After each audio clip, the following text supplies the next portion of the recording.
Graydon Nicholas.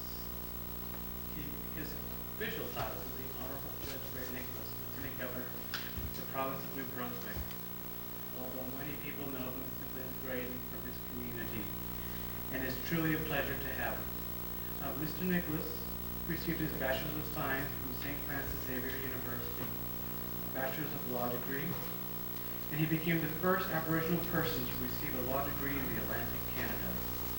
He also earned a Master's in Social Work in Wilfrid Laurier University and worked with the Union of New Brunswick Indians from 1976 to 1988.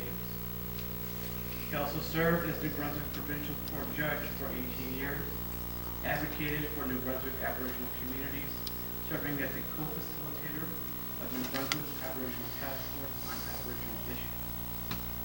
He has also been a community leader and provided many services and received the honors such as the New Brunswick Human Rights Award, Project 10 YMCA Peace Medallion, Canada 125 Medal, the Golden Jubilee Medal, the honorary degree from St. Francis Xavier, and the Wilfrid Laurier University, and also a Distinguished Graduate Award at the University of New Brunswick Law School in 2004. Please join me in welcoming Lieutenant Graydon Nicholas.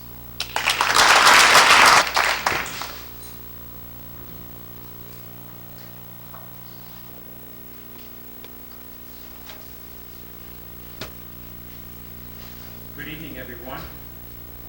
Or as we say on the other side of the boundary, also bonsoir. And in my language, Danagaku Gilawak, President Zelman, who I met here this afternoon. And of course, I know Eddie for quite a period of time because he and my cousin Rocky Bear came to visit me at Government House in Fredericton, New Brunswick. And it was around Stanley Cup playoff time. And although we were scheduled to meet next day, Rocky came over with Eddie and said, okay, why don't we relax and talk about what we'd like to set up at the university in the fall. First throughout that evening, we talked over in a comparative way, First Nations people in our country, in Canada, and also Native Americans in your country. And of course also Indigenous peoples throughout the world. I also am grateful to share the stage this afternoon, this evening, with Chief from our community, Chief Stuart Ball, and also Mr. John Dennis, an elder who I met here for the first time today. Where do you begin in the time frame I have to try to share with you some deep felt issues and beliefs that are a part of me now. Wulida Husky Yabachi Megrid Badger and Bemalawi, Nagamake Nada Western, Nagagilro Pidginaji Nastuiva. I was born with this language that I just spoke to you, in which I said I want to thank you very much for inviting me here this evening to spend some time with you, and also hopefully give you something to take home to think about. You've heard Chief Paul indicate that for a while he looked upon me as a mentor. I just want to give you a little bit of an idea how I ended up at law school. After I graduated from university in 1968, and I came back to my home community, one of my brothers was chief of our community. So he asked, what is it you'd like to do? I said, well, I'm looking for work right now. He said, well, across the border, they've got some workers they need Monday morning at the potato house. For a shipment, of course, of potatoes in the spring of the year that we used to load up on railroad cars, and then they would be shipped to different parts of the United States. So I tried that for about a week. And if you see my size, you'll see I probably couldn't have lasted another 2 days. But I remember working with stronger men, for sure, than I was, and also those who were older. And they said, do you really want to do this the rest of your life? You know, not in the sense of trying to demean the work that they were doing, but the fact is maybe there would be more opportunities for myself. So through my brother, I arranged for some interviews for teaching positions that were vacant in the school district near Perth Andover. And we had agreed, the authorities and myself, that I would come back to teach in Southern Victoria once I completed summer school at University of New Brunswick in Fredericton, New Brunswick. At the time, in 1968, you could acquire a temporary teacher's license as long as you went to summer school, completed 2 courses as a summer, so that at the end of 3 years you would have your 6 full credits and ultimately another degree in education and a certain level of certification.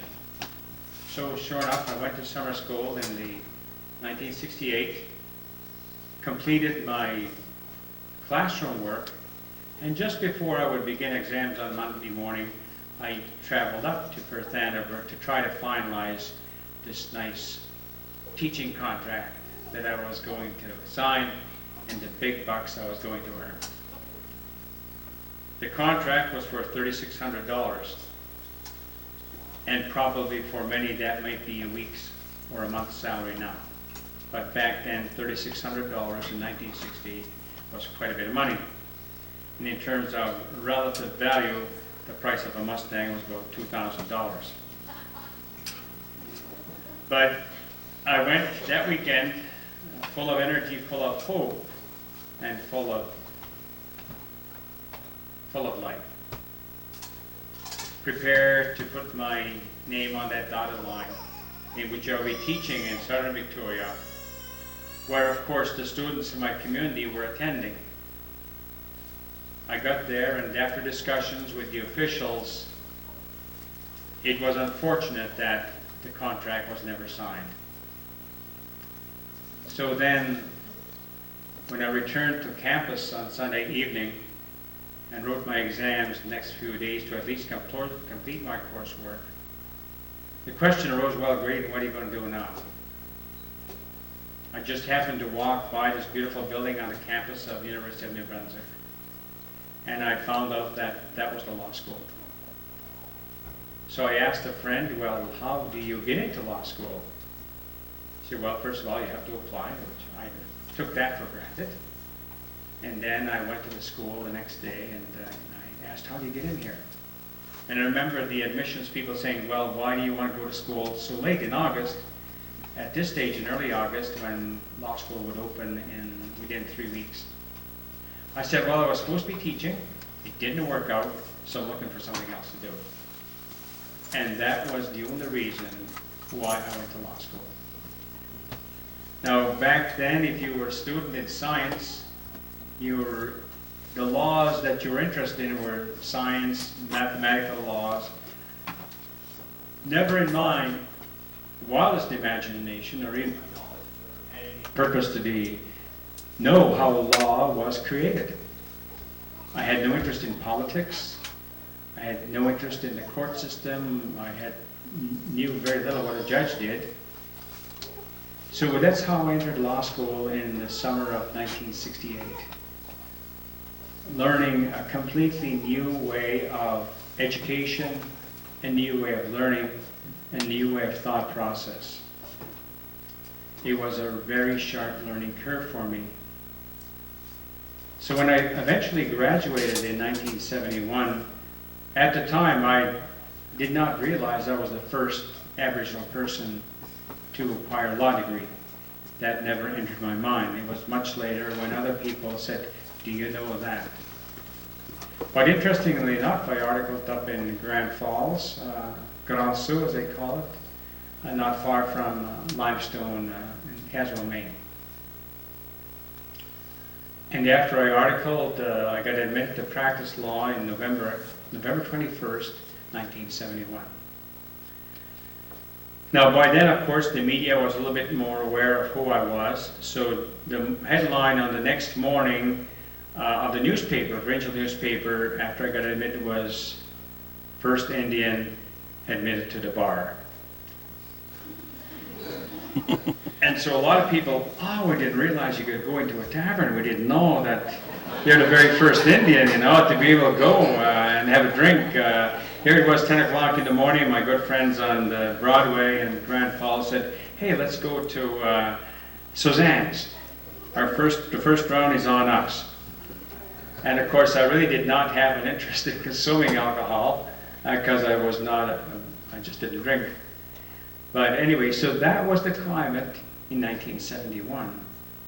And here we are almost, 40 years ago, and how times have changed.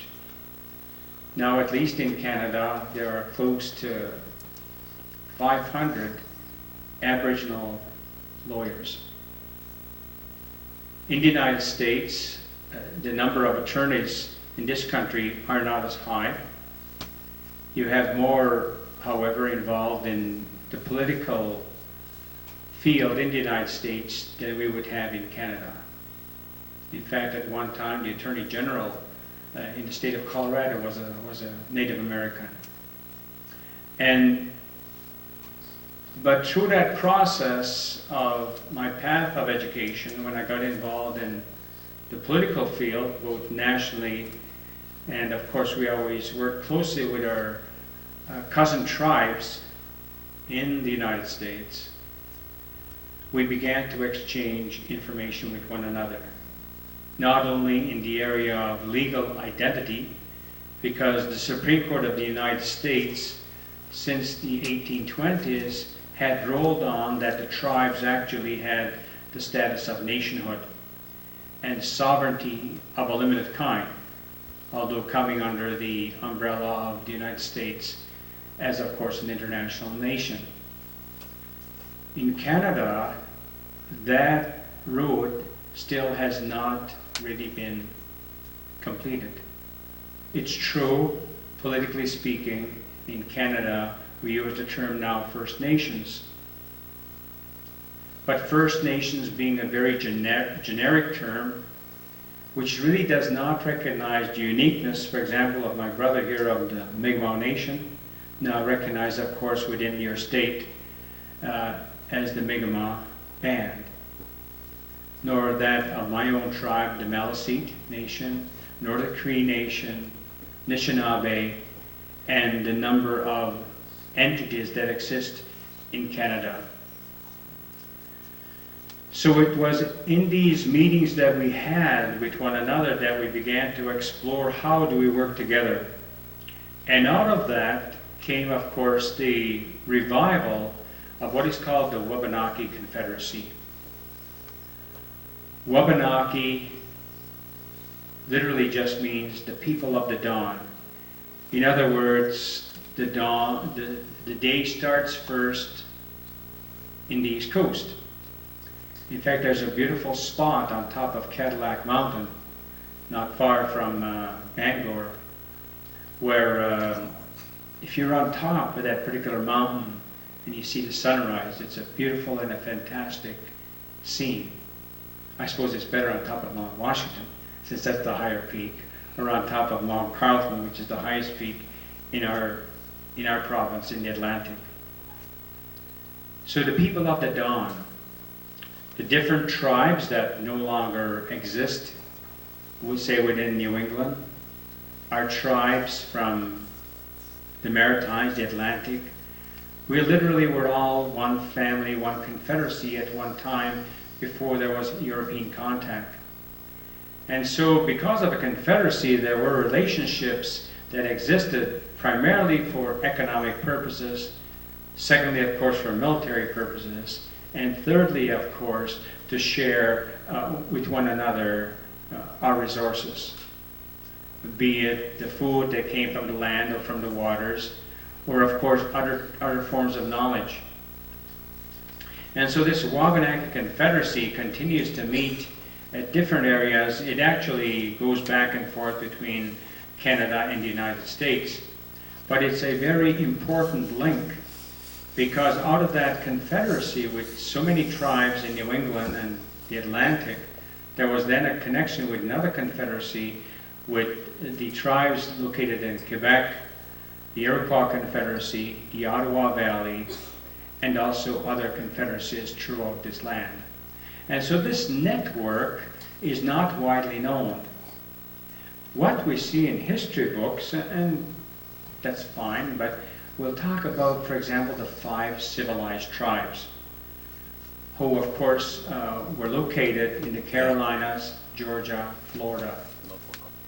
And if you go back in history and study, first of all, the knowledge, the territory, the governments, the religion, and the system of how they coexisted, it's a fantastic period of history that's been written.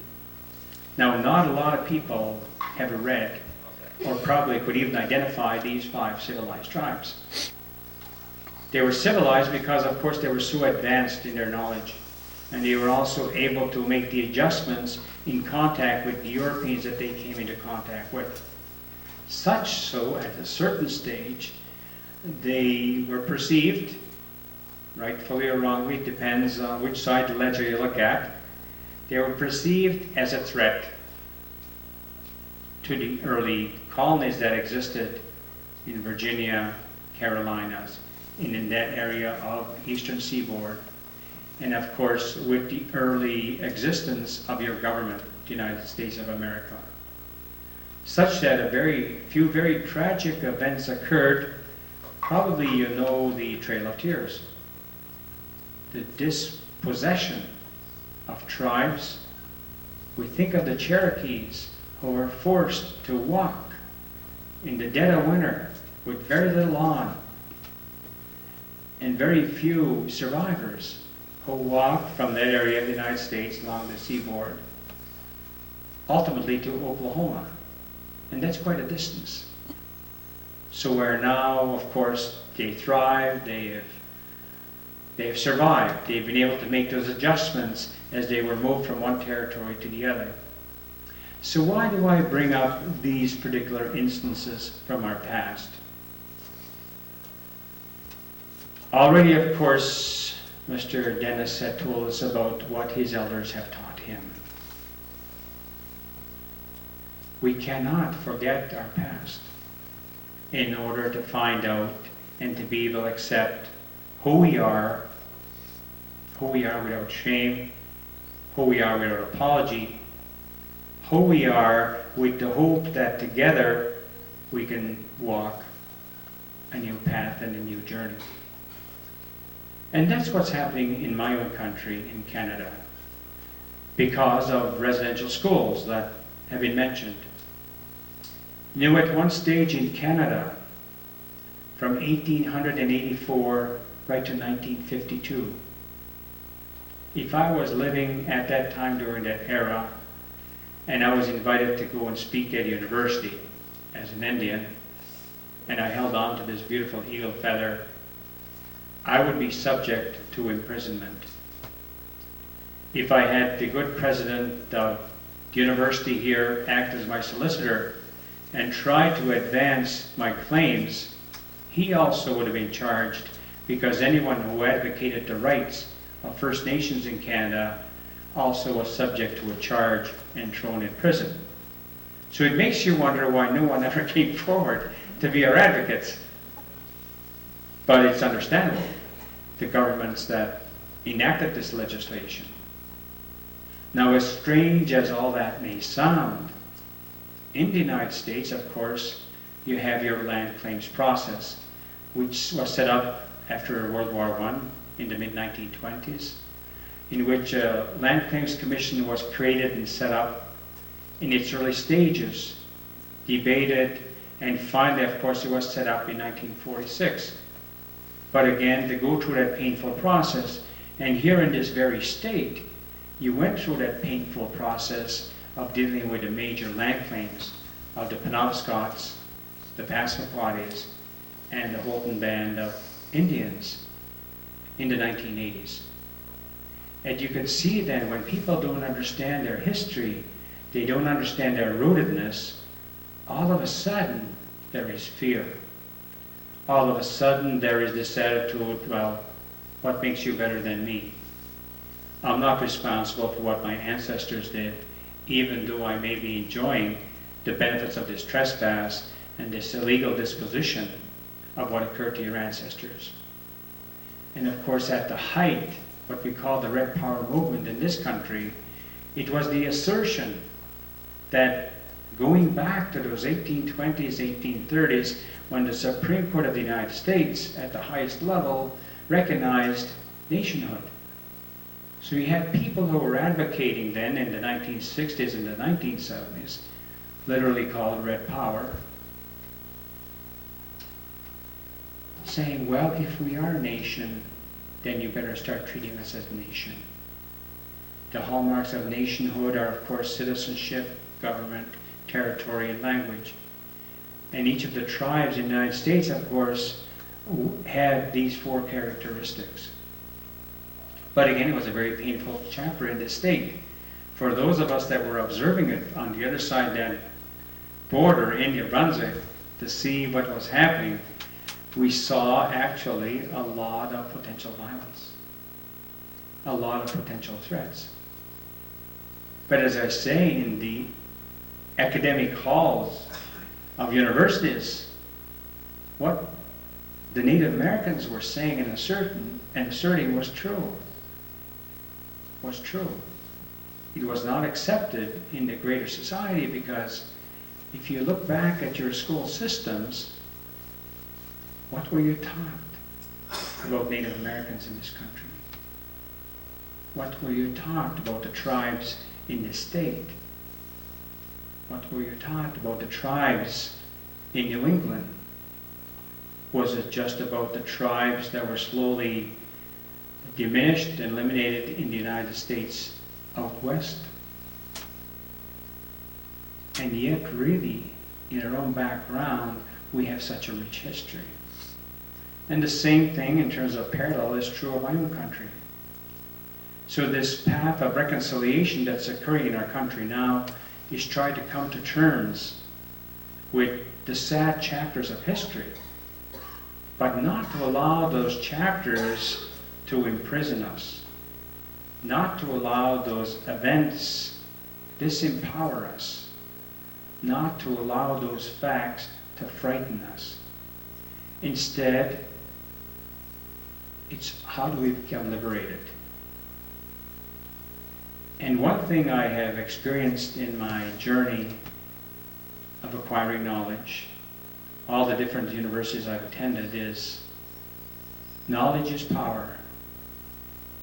Knowledge is power in the sense that as an individual, you'll have choices you can make. You've got choices of what to read. You've got choices of what to believe among the different historians who have written. And this, I believe, is the greatest value of education. And I've been involved as a professor at universities, and I've always enjoyed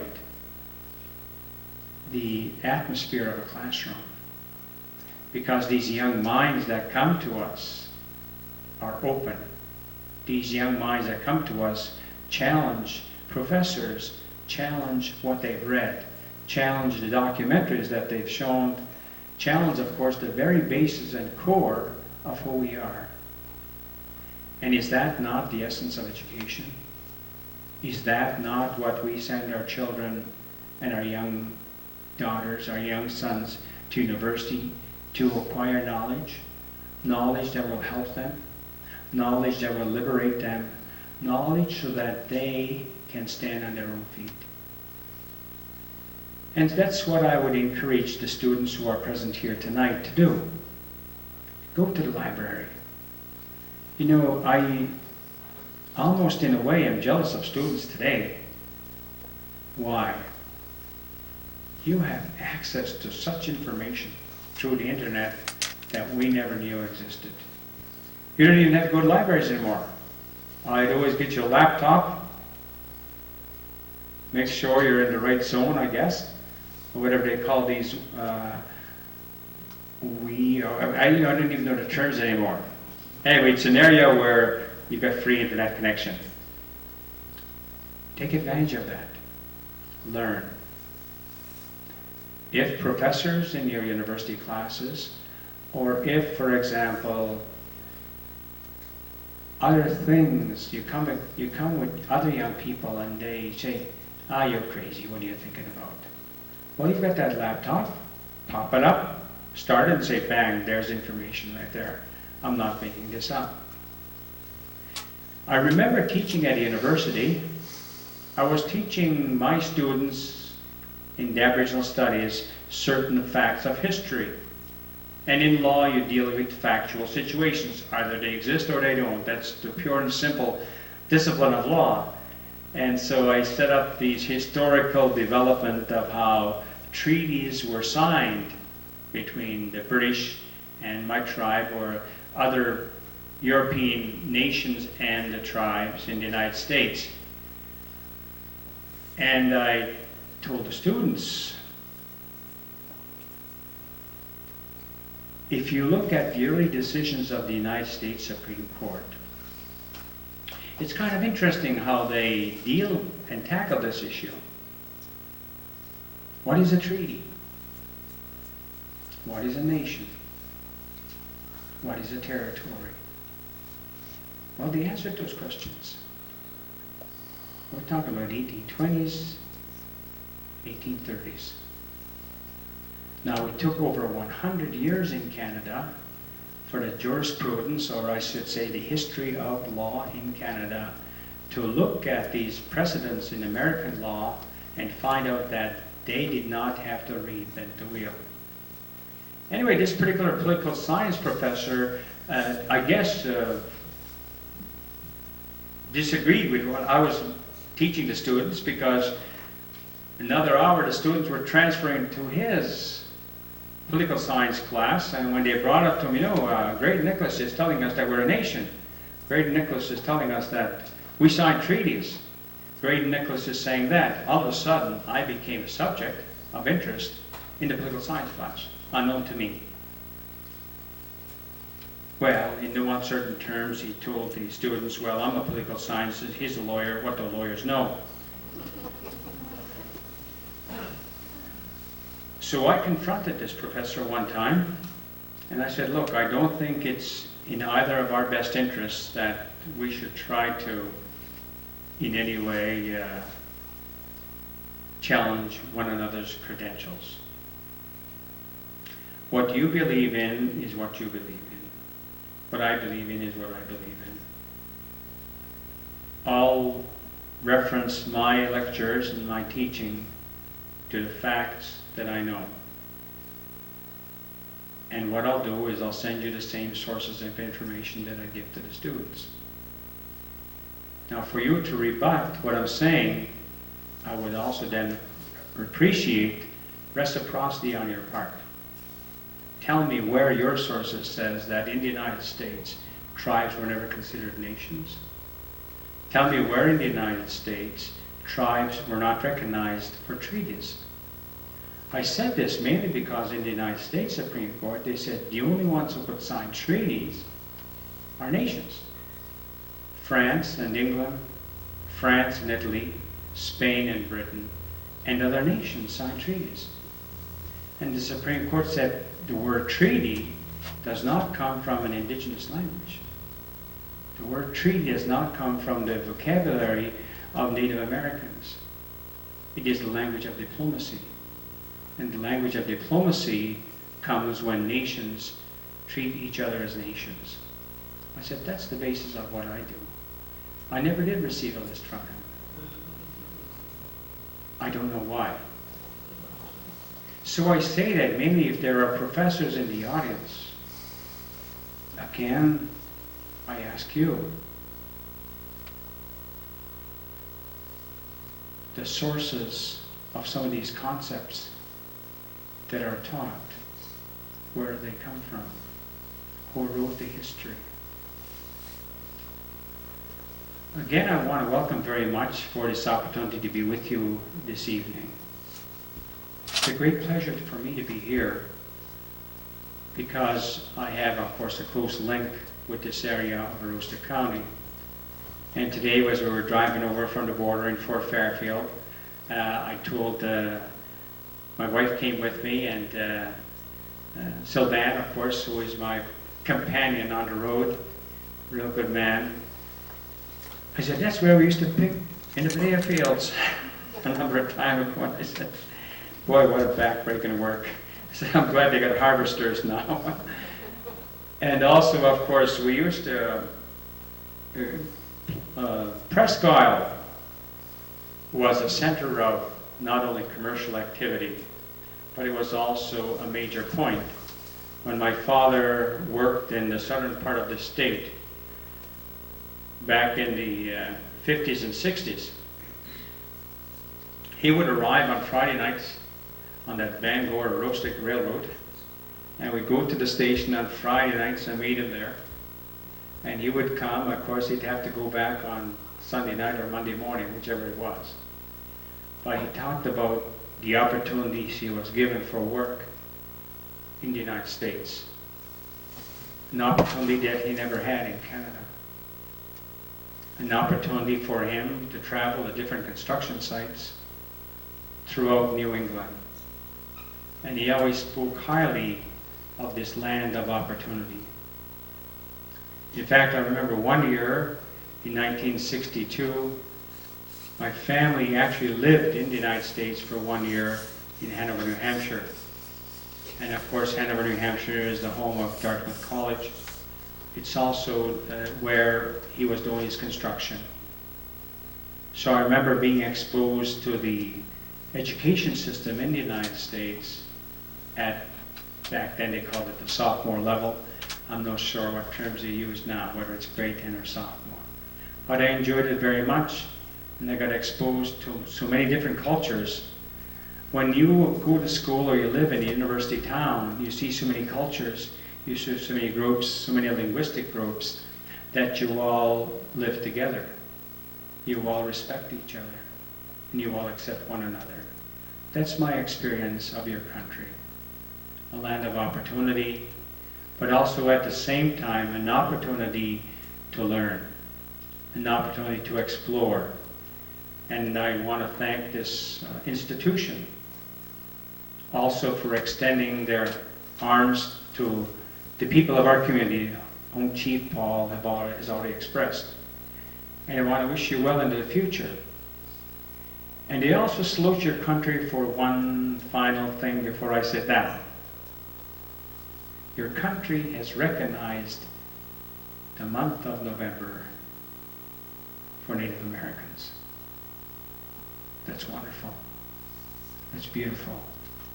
But it also gives us that opportune time to begin to learn one another, to teach one another, to listen to each other, to celebrate together, and realize that it's our differences that make us strong. Not the fact that I'd be happy if everybody here walked out here being a Maliseet. No. Although I would be happy, I suppose. However, I respect your identity. I respect your culture. I respect your knowledge. And if there were more examples of this throughout the world, wouldn't it be nice to have a time of peace, a time of fellowship, and a time of deep understanding? So once again, thank you very much. Thank you. William.